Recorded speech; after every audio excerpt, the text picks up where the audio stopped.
Hamburger and a hot dog, cheese on the burger. The basics They feed us, we get to eat. come first. And it's always nice to get a warm meal, so.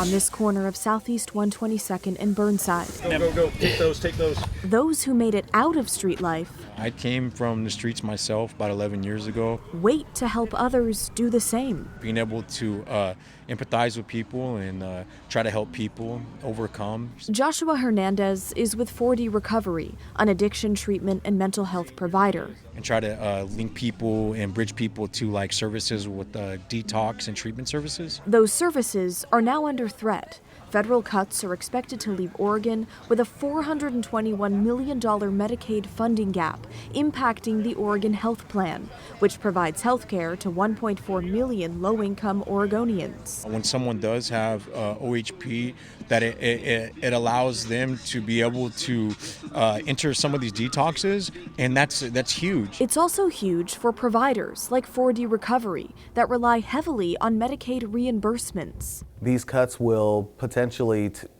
take away some jobs. Bo Brinson works at 4D. Reimbursements are, how 4D is able to do some of the, outreach. The governor created an advisory group to find ways to close the looming funding gap.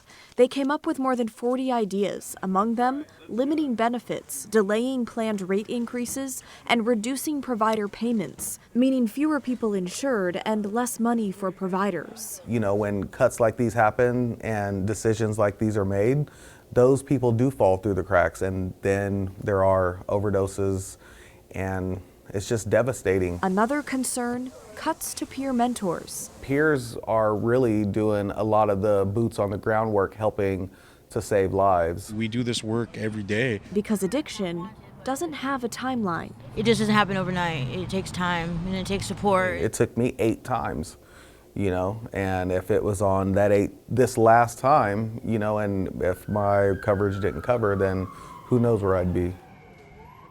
We do want to let you know we're expecting a special report from NBC at any moment now. But back to this story, Governor Tina Kotek calls the president and Congress out of touch when it comes to cuts to Medicaid, adding in a statement, "We shouldn't be in this situation. My goal in convening the advisory group was to gather options to keep as many people insured with the best level of care possible." Now, the governor does not have to adopt any of the advisory group's proposals. They're just that, proposals. She's now reviewing them and says she wants to hear from Oregonians as she prepares her next 2-year recommended budget. Now, we are also hearing from another treatment provider tonight, Fora Health. They say once federal changes take effect in January, many people will be losing health care coverage, and the impact will grow significantly over the next 5 years.